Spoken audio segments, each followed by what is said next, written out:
Welcome back दोस्तों। आप देख रहे हैं टीचर्स स्टूडेंट हेल्पर। चलिए दोस्तों शुरू करते हैं। आज का वीडियो हमने लिया है दोस्तों, जैसा कि आपने थंबनेल पे देखा होगा, माध्यमिक शिक्षा मंडल मध्य प्रदेश के द्वारा आयोजित होने वाली वार्षिक परीक्षा 2020 का कक्षा 10वीं के अंतर्गत विज्ञान विषय का प्रश्न पत्र। तो अभी आप देख पा रहे हैं, हमने सबसे पहले प्रश्न पत्र आपको दिखाया हुआ है। इसके बाद फिर हम इसका सॉल्यूशन भी दिखाएंगे। सबसे पहले ही प्रश्न पर रिक्त स्थान दिए गए हैं। सेकंड नंबर प्रश्न पर दिया गया है सही जोड़ी। फिर तीसरे नंबर प्रश्न पर सही विकल्प चुनकर लिखेंगे, दिया गया है। हिंदी इंग्लिश दोनों का दिया गया है। उसके बाद फिर आ गया है चौथा नंबर प्रश्न है एक वाक्य में उत्तर देने का। फिर पाँचवा नंबर प्रश्न में दो टाइप के क्वेश्चन दिए गए हैं। छठवें नंबर क्वेश्चन में भी है, सातवां नंबर क्वेश्चन भी है, आठवां नंबर, नौवां नंबर, 10वां नंबर, 11वां नंबर, 12वां नंबर, 13वां नंबर, 14वां, 15वां, 16वां, 17वां, 18वां, 19, 20, 21 और 22। इस प्रकार से 22 क्वेश्चन हैं।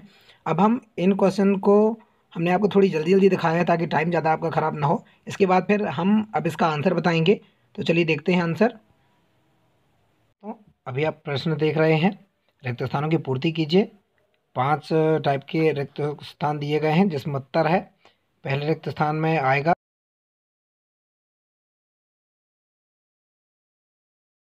36 पंक्तियों को आवर्त कहा जाता है। दूसरा आता है अवशिष्ट पदार्थों का शरीर से बाहर निकालना उत्सर्जन कहलाता है। फिर तीसरा आता है विकासीय दृष्टिकोण से हमारी अधिक समानता चीन के विद्यार्थी से है। फिर चौथा आता है विद्युत विभव का एसआई मात्रक वोल्ट है। फिर ई नंबर आता है कचरे का निपटान एक गंभीर पर्यावरणीय समस्या है। इसके बाद फिर दूसरा प्रश्न आता है। दूसरे प्रश्न में सही जोड़ी में लाई दिया गया है, तो आप प्रश्न देख लेंगे। उसके बाद फिर हम उत्तर की तरफ चलते हैं। देखते हैं उत्तर। सिरका का सही उत्तर हो जाएगा एसिटिक अम्ल। मादा का सही उत्तर हो जाएगा एस्ट्रोजन। सा नंबर है लिंग गुणसूत्र का हो जाएगा लिंग निर्धारण। दा नंबर नेत्र गोलक का उत्तर हो जाएगा 2.3 सेंटीमीटर। और फिर ए नंबर गंगा सफाई योजना का हो जाएगा 1985। दोस्तों आप प्रश्न में देखेंगे, हमें जो सही जोड़ी बनाना है उसमें 7 प्रकार के पॉइंट दिए गए हैं। तो हमें कोई भी 5 देखना है, उनमें से जो सही होंगे उसमें से हमें आंसर लिखना है। तो इस प्रकार से इसका हम आंसर कर लेंगे। इसके बाद फिर आता है प्रश्न क्रमांक 3। प्रश्न 3 में हमें सही विकल्प चुनकर लिखना है, तो आप प्रश्न देख लेंगे। उसके बाद फिर हम इसमें उत्तर देते हैं। प्रश्न है द्रव अवस्था में पाई जाने वाली किसी धातु का नाम। तो इसमें द्रव अवस्था में पाई जाने वाली धातु का नाम है पारा। सेकंड नंबर आता है पादप में जाइलम उत्तरदायी है। तो पादप में हमें पता है जाइलम उत्तरदायी है जल के वहन के लिए। फिर आता है तीसरा मास्टर ग्रंथि का नाम। तो मास्टर ग्रंथि का नाम पीयूष ग्रंथि है।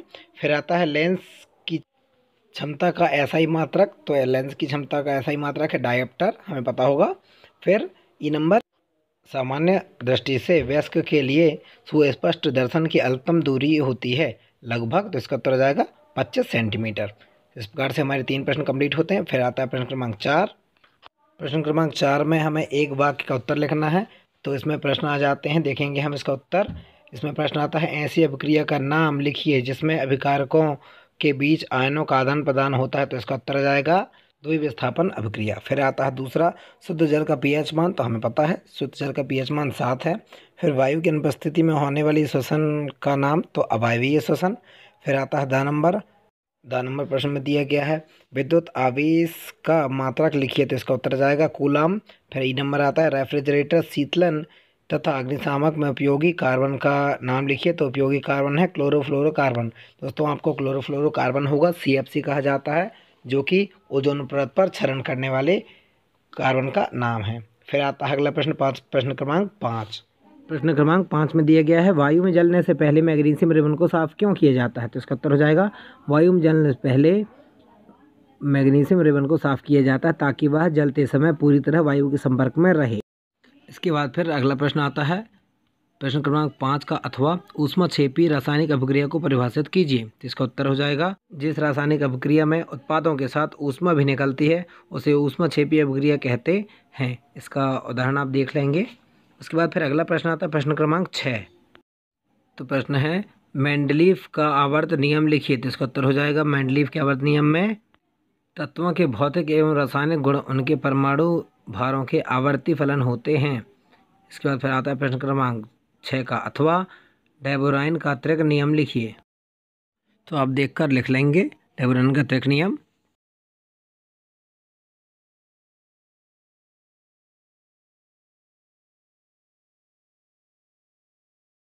उसके बाद फिर अगला प्रश्न आता है प्रश्न क्रमांक 7।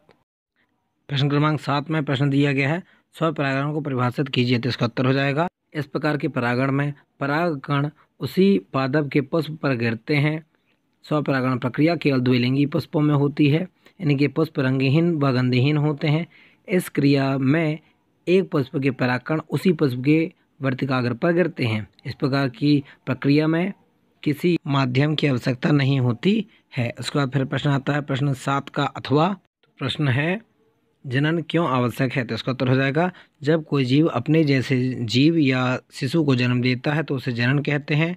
जनन जाति स्पीशीज की निरंतरता एवं उत्तरजीविता बनाए रखने के लिए जनन आवश्यक है। इसके बाद फिर प्रश्न क्रमांक 8 आनुवंशिकता को परिभाषित कीजिए, तो इसका उत्तर हो जाएगा आनुवंशिकता कुछ ऐसे लक्षण सभी जीवों में होते हैं जो उन्हें अपने जनकों से प्राप्त होते हैं और पीढ़ी दर पीढ़ी चलते रहते हैं। इन लक्षणों को आनुवंशिक लक्षण कहते हैं। इन लक्षणों को एक पीढ़ी से दूसरी पीढ़ी या एक जीव से दूसरे जीव में लाना आनुवंशिकता कहलाता है। फिर आता है प्रश्न क्रमांक 8 का अथवा।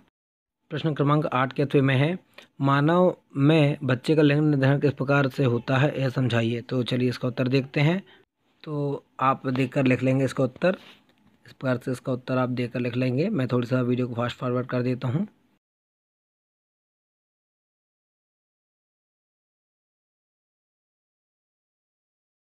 अब आता है प्रश्न क्रमांक 9 गोलीय दर्पण की फोकस दूरी को परिभाषित कीजिए, तो इसका उत्तर हो जाएगा F=R/2, जहाँ पर R दर्पण की वक्रता त्रिज्या है। इस प्रकार से अब आता है प्रश्न क्रमांक 9 का अथवा आवर्धन को परिभाषित कीजिए, तो इसका उत्तर हो जाएगा वस्तु के वास्तविक आकार को बदले बिना उसको अपने वास्तविक आकार से बड़ा दिखाना आवर्धन कहलाता है।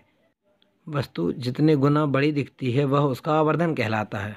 इसके बाद फिर प्रश्न क्रमांक 10 आता है। क्रमांक 10 में संचारण को परिभाषित कीजिए तथा संचारण से सुरक्षा के 2 तरीके लिखिए, तो इसका उत्तर हो जाएगा। आप उत्तर को देखेंगे, उत्तर को कंप्लीट देख लेंगे। आप चाहें तो वीडियो को पॉज करके भी लिख सकते हैं या आप यदि स्क्रीनशॉट लेना चाहें तो स्क्रीनशॉट लेकर भी आप इसका यूज़ कर सकते हैं।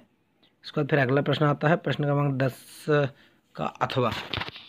तो क्वेश्चन में दिया है कोई पदार्थ X के विलयन का उपयोग सफ़ेदी करने में किया जाता है, जिसमें A नंबर दिया गया है पदार्थ X का नाम तथा सूत्र लिखिए। फिर B नंबर आता है पदार्थ X की जल के साथ अभिक्रिया लिखिए, तो इसका उत्तर हो जाएगा पदार्थ X का नाम है कैल्शियम ऑक्साइड एवं पदार्थ X का सूत्र है CaO तथा इसका पदार्थ X की जल के साथ अभिक्रिया होती है तो CaO+H2O करेंगे तो CaOH होल ट्वाइस प्लस ऊष्मा मुक्त होगी।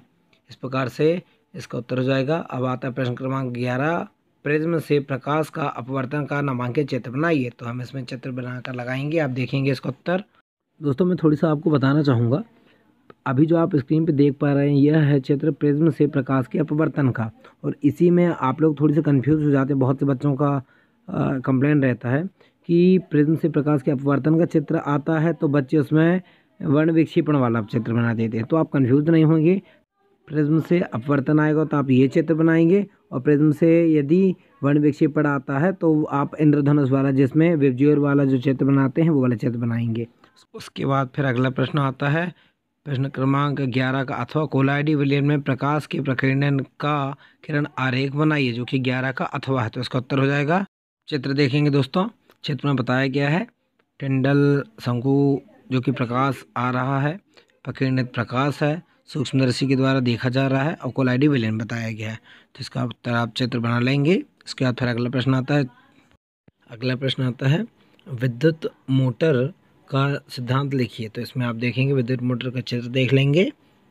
उसके बाद फिर सिद्धांत आता है विद्युत मोटर विद्युत धारा के चुंबकीय प्रभाव के सिद्धांत फ्लेमिंग के बाएं हाथ के नियम के अनुसार विद्युत ऊर्जा को यांत्रिक ऊर्जा में बदलने का कार्य करता है।